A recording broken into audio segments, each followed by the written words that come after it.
Hi, everyone. Dr. Black here. I'm so glad you're tuning in today because I'm bringing back one of my favorite episodes, Fabulous Fiber. Whether you're new to the podcast or just need a refresher, this episode is packed with practical, evidence-based information about why fiber is such a nutritional powerhouse. It does everything from support your gut health and your immune system to lower your cholesterol and reduce your chronic disease and even cancer risk. It's one of the most important topics I've covered, and honestly, it's one we could all stand to revisit, especially if you're eating the standard American diet, which is unfortunately super low in fiber. After listening, if you're inspired to add more fiber to your diet, but you're worried about some of those more common and, shall we say, musical side effects, be sure to check out my other episode on how to boost fiber without unwanted gas and bloating. I'll add a link to it in the show notes to help you find it more easily. I hope this encore episode reminds you of just how fabulous fiber really is. Oh, and sorry in advance for all the terrible jokes. ¿Cuál comidas te gusta? Frutas. ¿Frutas? ¿Cuál frutas? Naranja. ¿Naranja? ¿Y qué más? Plátanos. Plátanos. Dígame uno más. Naranjas. Naranjas también. Yes. ¿Es tu favorita? Favorita también. Oh, bueno. Gracias.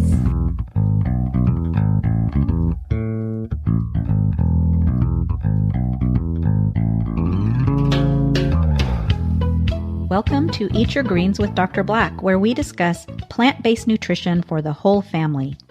This podcast is all about supporting families in their efforts to give their children a solid foundation of healthy eating habits that will last a lifetime. I'm your host, Dr. Angela Black. I'm a board-certified pediatrician with over 20 years of experience. Over the course of my career, I've witnessed the rise of issues like high blood pressure, type 2 diabetes, and even fatty liver disease in kids as young as 10. I'm passionate about using evidence-based guidelines to teach my patients and their parents how to prevent chronic diseases for a lifetime of health. I hope you find this podcast to be informative and empowering. For more episodes, or if you would like more information about child nutrition and feeding, please visit www.eatgreenswithdrblack.com. That was one of my little patients talking about what kinds of fruit she likes. Apparently, she really likes oranges. Today, I'm going to talk about fabulous fiber. So, I thought I might start off by telling a few really bad bean jokes. Don't hate me. Here goes. Did you hear about the bean who changed careers? He went into a different field. What do you call onions and beans? Tear gas. Ha ha. Okay, one more. What kind of shows do beans do? Podcasts. Haha, welcome to the Eat Your Greens with Dr. Black podcast. Today, I'll call it the Eat Your Beans with Dr. Black podcast. Okay, so now that I've lost half my listeners, let's get on with the episode. Please be aware that this podcast provides general health information about nutrition and feeding of infants and children and is meant for educational purposes only. It's not intended to replace the important relationship between a parent, child, and pediatrician. If you have concerns about your child's nutrition, health, or growth, please consult your doctor. All right, so fiber. You've heard people talk about it lots. Maybe your doctor even told you should eat more foods with fiber in them. But what is it, really?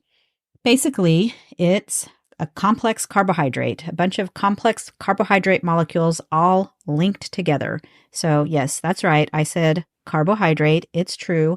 Not all carbs are bad. Fiber is found in the cell wall of plant cells, so it's not found in animals, only plants, and it's not digested. When you eat foods with fiber, that part of the food passes from your mouth all the way out to the other end, basically intact. But it does a whole lot of stuff along the way. Because there are so many different types of plants, it follows that there are thousands of distinct types of fiber, but basically we can break them down into two main categories, soluble and insoluble. Soluble, as the name implies, dissolves in water. It forms a gel and it can help lower your cholesterol, regulate your blood sugar, and it does a whole lot of other things. Insoluble fiber does not dissolve in water, and it helps with constipation, among other things. Basically, there are many, many benefits of fiber, and we're going to talk a lot about that in this episode.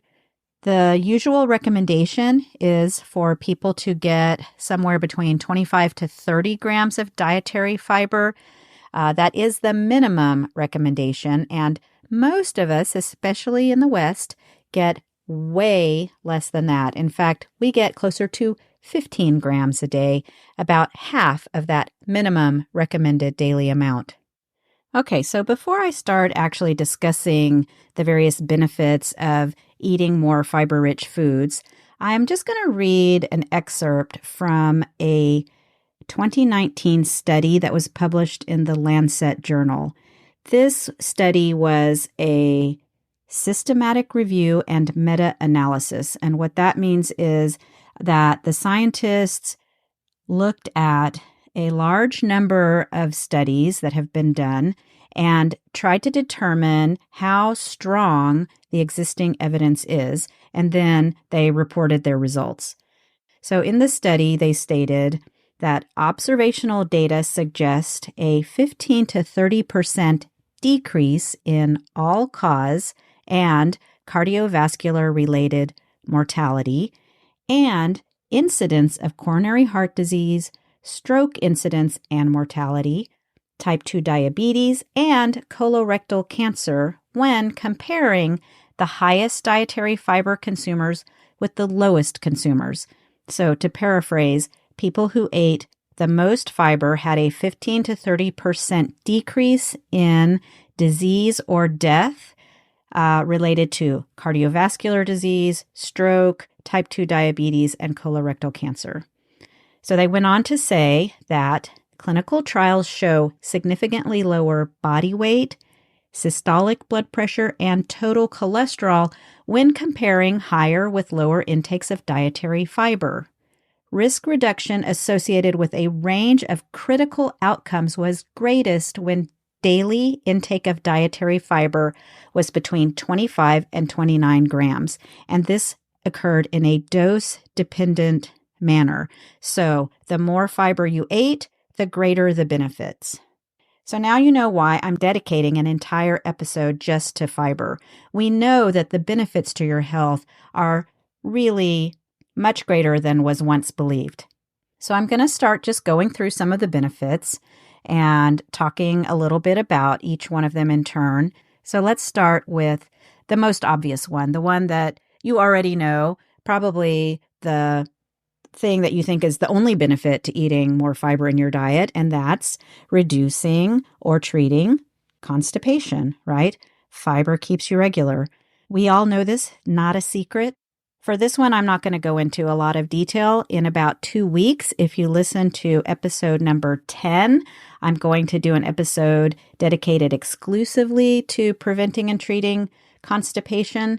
But basically, that insoluble fiber that I already talked about, the one that doesn't dissolve in water, you get that from whole grains, cereals, vegetables, legumes, things like that. This increases the bulk of your stool, so it makes it a little bit bigger, and a bulky stool is easier to pass. We all know this, those little tiny deer pellets, those little pebbles, they're hard to pass. You have to strain, they're painful, so a bigger, bulkier stool is better for you.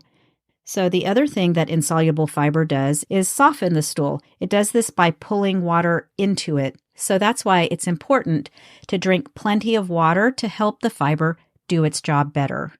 There are a number of reasons besides just making it easier to go to the bathroom that you should try to prevent constipation. For example, you can reduce your risk of hemorrhoids and anal fissures. Nobody wants those. You can also reduce your risk of urinary tract infections. And something we see often in pediatrics is Bedwetting. Bedwetting is much more common in children who are constipated.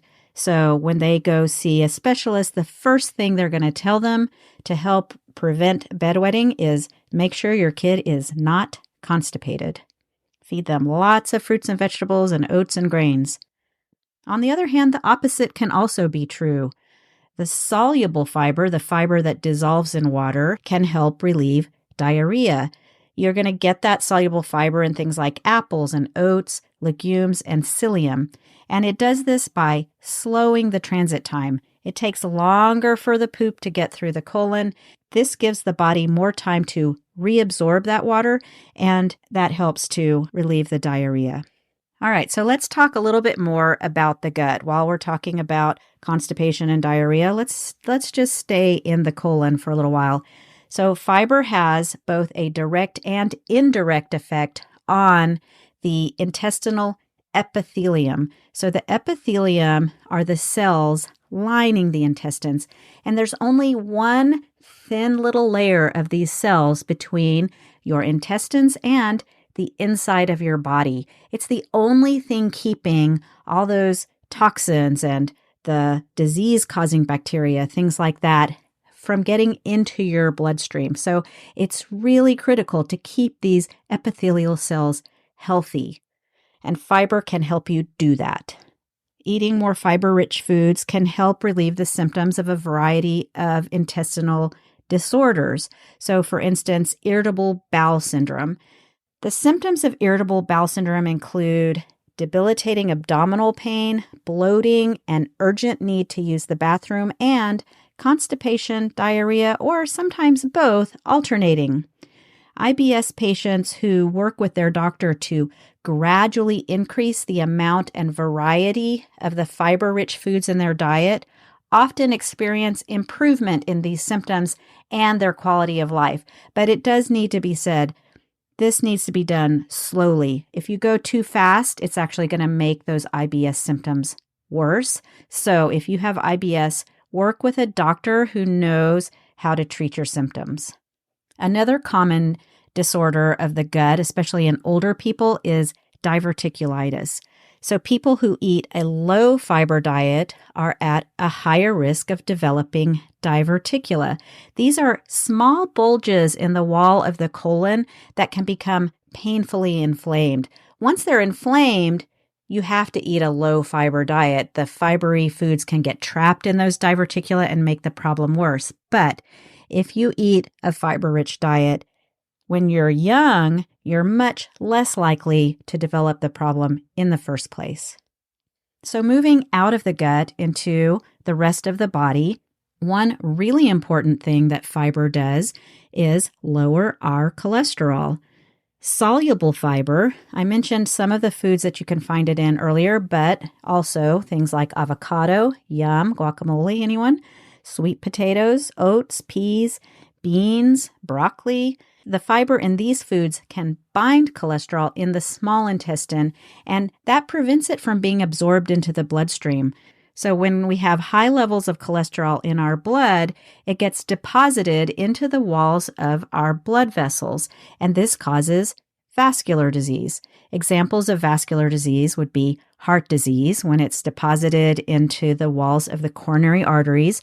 Those are the arteries that supply blood to the heart muscle, and when they're blocked off and blood flow can't get to the heart muscle, you have a heart attack. So lowering your cholesterol is going to prevent cardiovascular disease.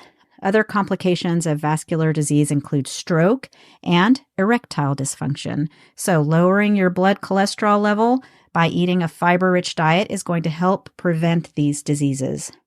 Another huge benefit to eating a fiber-rich diet is that it helps regulate your blood sugar and can prevent or help reduce the severity of diabetes.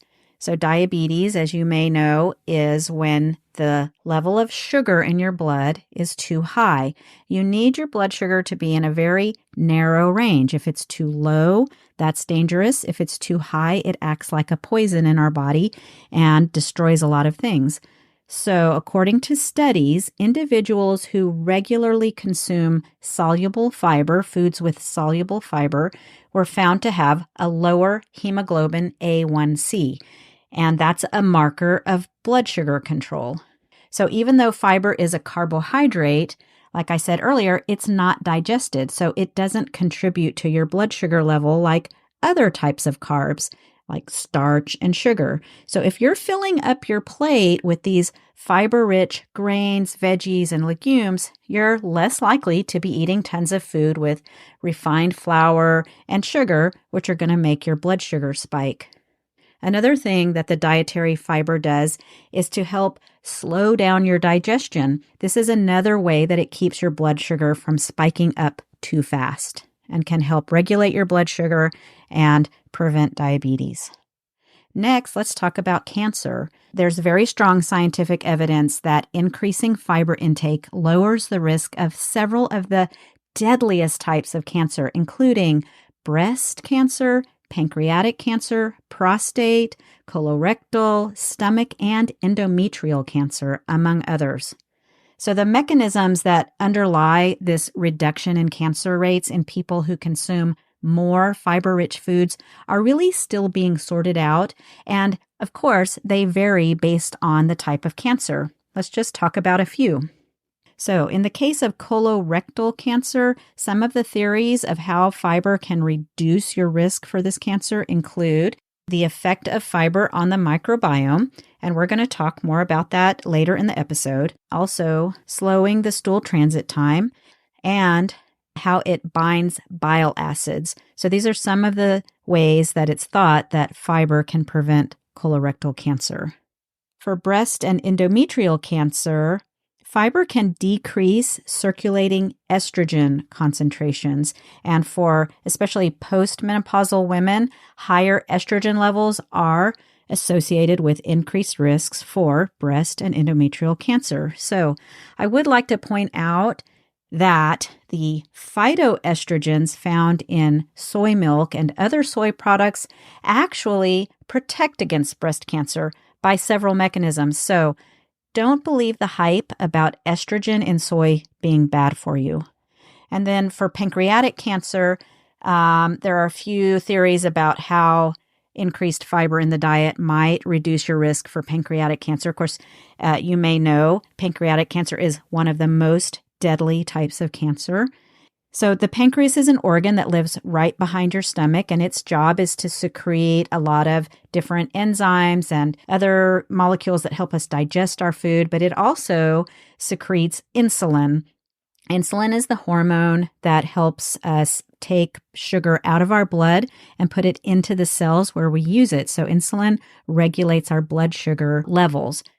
So the reduced risk of diabetes that goes along with a fiber-rich diet may be one of the factors that helps reduce your risk for pancreatic cancer. It is recognized that people with diabetes have higher rates of pancreatic and other cancers.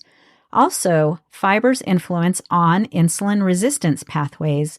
Fiber helps to reduce insulin resistance so it can work more effectively, and this may in turn reduce your risk for pancreatic cancer. Last, fiber may have an effect on the expression of several genes that are involved in pancreatic inflammation.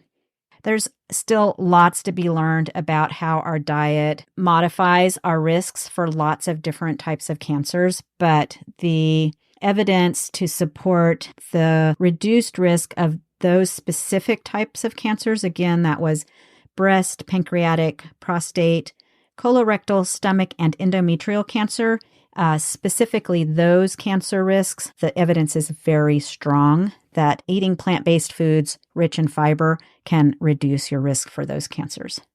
Okay, moving on to one that's very popular, lots of people want to hear about, and that's that eating a fiber-rich diet can help you maintain a healthy weight. So fiber-rich foods, which as we said before, only come from plants, tend to be high in nutrients, but very low in calories. So this means that you can eat more of them than, say, some empty calorie junk foods without risking gaining unwanted weight. At the same time, the fiber in your food helps you feel full faster, so you're not as likely to binge. I mean, how many times in your life have you been unable to stop yourself from eating an entire bag of broccoli florets compared to, say, the entire bag of potato chips? I don't know about you, but I've never actually tried to binge eat a bag of broccoli florets. As I mentioned earlier, fiber foods can slow that gastric emptying and the intestinal transit times. And that means that the food you eat stays with you longer. So you're not hungry again quite as soon as you might be, say, with a lower fiber meal that's digested quickly and leaves you feeling empty. And last, it bears repeating. When you choose to eat fresh fruits, vegetables, grains, and legumes, you're also making a choice not to eat high-fat, high-calorie, or refined, processed, and sugary foods, which are all universally associated with excess weight gain. Another really important benefit derived from eating fiber-rich foods is improved immune system function.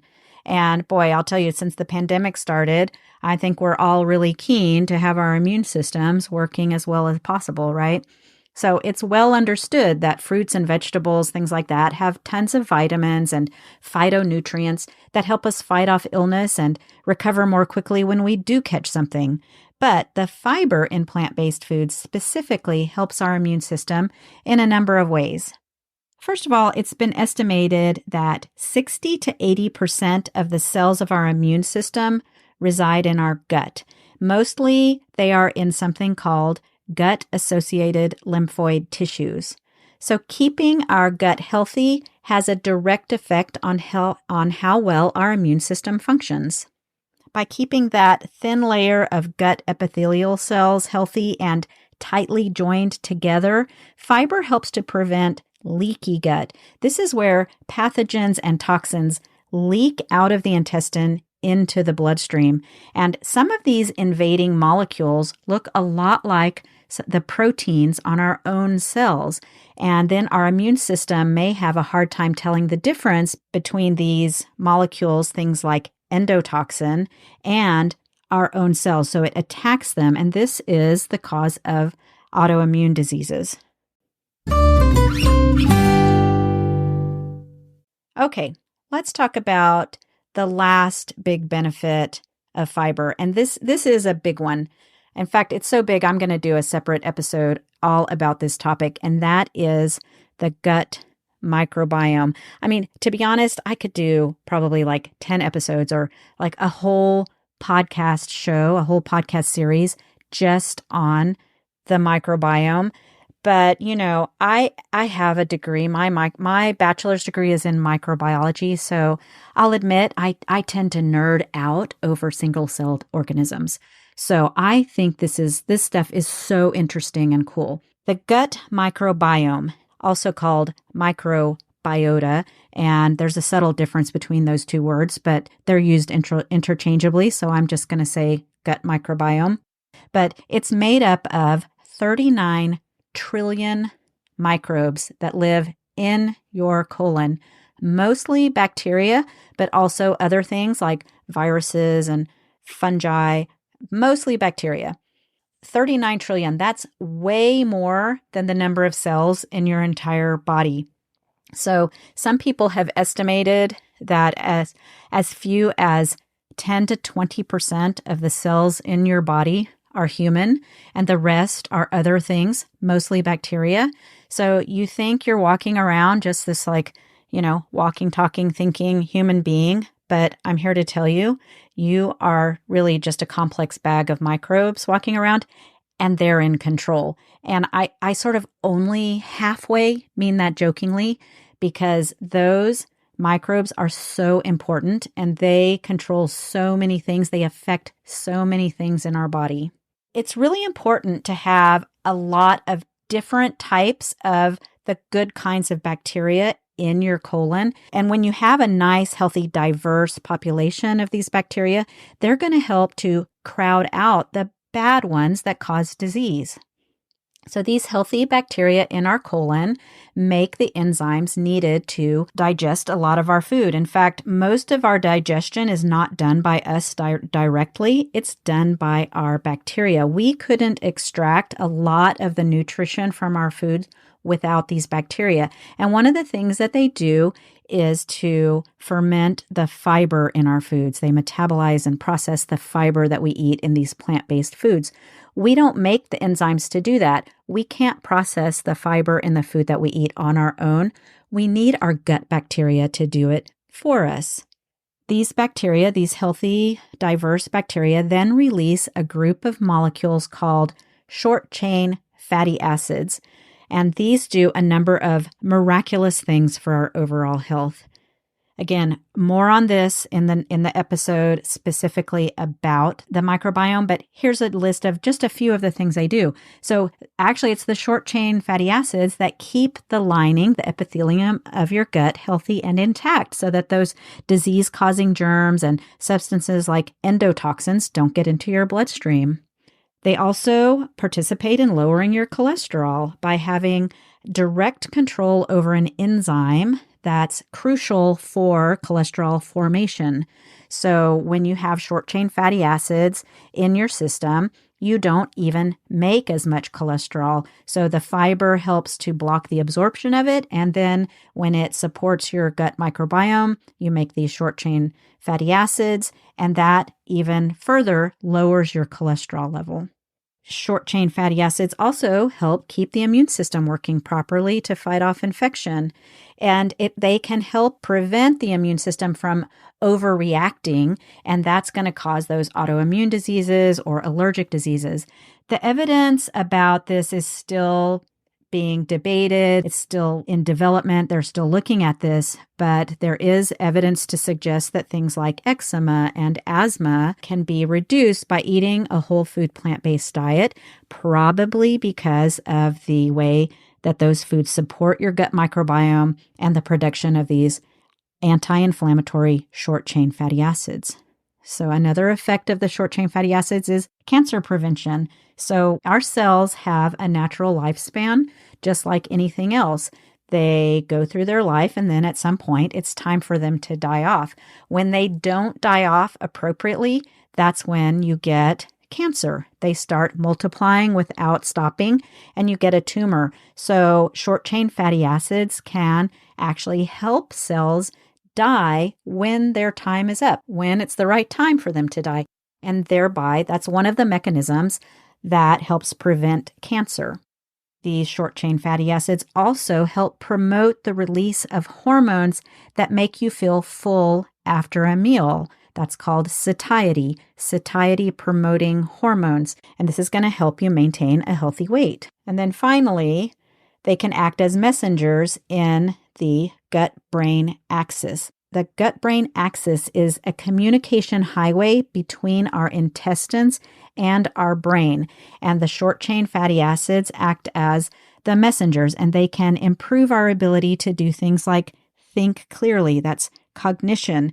They improve memory. They can reduce your risk for Alzheimer's and Parkinson's disease, and they can even help prevent depression and anxiety. The ways that they do this are still being determined. There's scientists are still studying it. A lot of it probably relates to the anti-inflammatory effects of short-chain fatty acids. We're still learning about it, but there's clear evidence that having a healthy gut microbiome releases these short-chain fatty acids, and then they go off. They can even cross over into your brain and affect the way you think and feel and your memory. So, it's obvious that many of the benefits of the high-fiber diet that I discussed earlier in the episode are not directly due to fiber, but are from the effects of higher levels of short-chain fatty acids secreted by a healthy, diverse microbiome. On the other hand, eating a lot of processed foods, especially processed meat like bacon, hot dogs, and sausage, damages the healthy bacteria, and it promotes unhealthy species of bacteria. These unhealthy bacteria secrete other chemicals that are pro-inflammatory, and they can raise your cholesterol, they raise your cardiovascular disease risk, your risk of diabetes, and they can increase your cancer risk. So it's not just about eating more fiber-rich foods. It's also important to reduce your consumption of those processed foods and especially processed meat. Another way we can damage our microbiome is by overusing antibiotics. So, antibiotics are the medicines that we use to fight off bacterial illness. They only kill bacteria. They don't have an effect on fungus or viruses, things like that. So, unfortunately, when you want to kill off the bad bacteria that are causing your infection with antibiotics, you're also going to inadvertently kill off some of the good bacteria. So we really want to limit the use of antibiotics to when it's really needed for a documented, proven, serious bacterial illness. So if you're a patient in our group and you have an appointment with me, if you come to see me expecting to get an antibiotic prescription for your flu or your cold or your COVID, you're going to be disappointed. I try really hard not to prescribe antibiotics unless I absolutely have to. So the importance of supporting a healthy microbiome really just cannot be overstated. And the best way to ensure that you have a healthy and diverse population of gut bacteria is to eat a wide variety of plants that contain all those different types of fiber. The American Gut Study, and I'll put a link in the show notes to this, but the American Gut Study showed that eating 30 plant-based foods per week was associated with the highest levels of gut microbial diversity. 30 sounds like a lot, but fortunately, with a little planning, it's actually easier than it sounds to eat 30 different plant-based foods per week.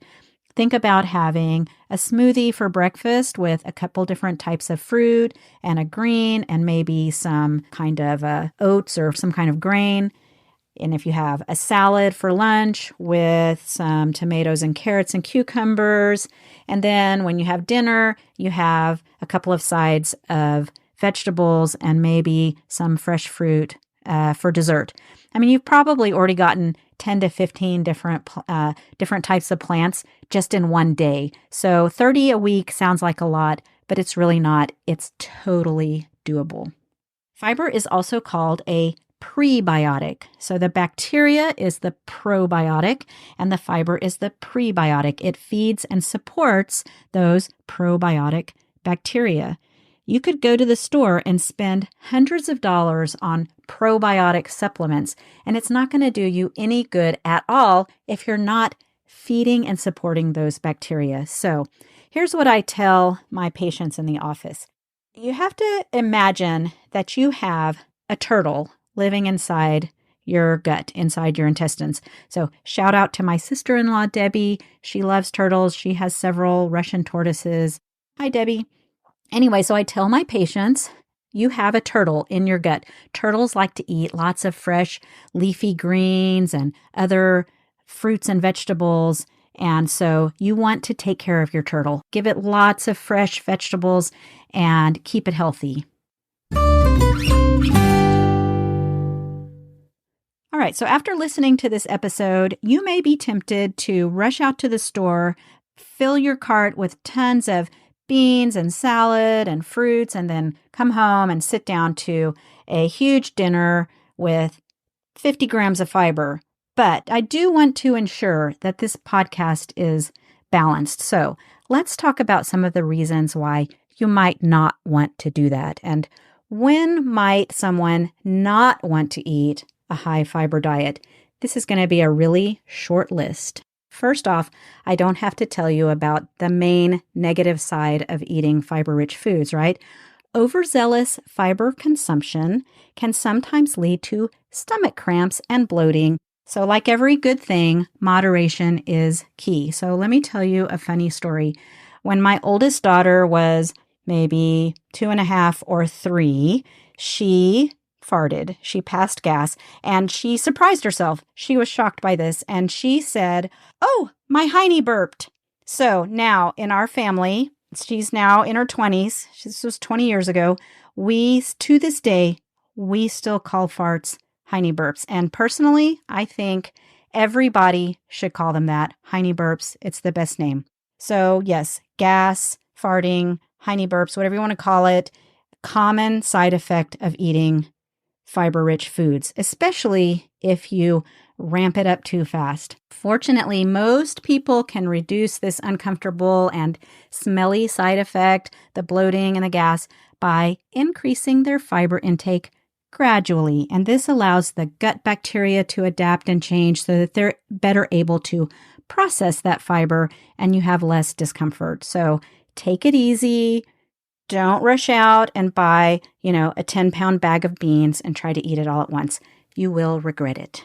Also remember, if you don't drink enough water with your fiber-rich foods, you can actually become constipated. So don't forget to drink lots of water. The only other reason really why your doctor might advise you to eat a lower fiber diet is going to be if you have active Crohn's disease, ulcerative colitis, or diverticulitis, or if you have a lot of IBS symptoms. Although I think IBS really can be improved by a high fiber diet. Again, you just have to take it slow.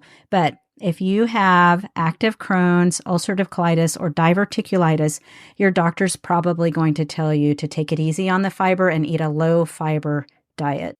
Other than that, everybody else, really, the health benefits of eating a wide variety of fiber-rich foods far outweigh the disadvantages and really cannot be emphasized enough how beneficial to your health this diet will be. So if you want to learn more about the benefits of fiber, I can't recommend enough a book called The Fiber-Fueled Gut. It was written by a gastroenterologist, Dr. Will Bulsiewicz, and I'll put a link to the book in the show notes. This is not a sponsored episode or podcast. It's definitely that the author is definitely someone I would love to interview one day. I don't know if my podcast will ever be well known enough to be able to swing somebody like this guy. He's pretty famous, and but it's an excellent book. Really lays out the benefits of eating a fiber-rich diet. Goes into way more detail about how it acts on your gut microbiome. He even includes a stepwise plan for how to gradually increase the fiber in your diet so that you can minimize those side effects. And if you suffer from any kind of like chronic abdominal pain or other like gut issues and some food intolerances, he lays out a nice plan for how to overcome that. So it's really 100% worth checking out. All right, well, that's it for this episode all about fiber. I hope you have learned a lot. I hope you're going to try to increase more of these foods in your diet. And thank you for listening. Don't forget to eat your greens.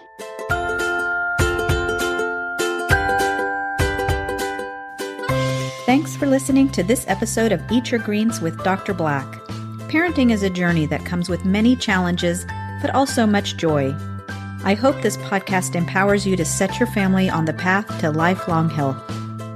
If you enjoyed this podcast, please hit the subscribe button so you never miss an episode. For more helpful information about plant-based nutrition for families and children, check out the show website, www.eatgreenswithdrblack.com. And don't forget to eat your greens.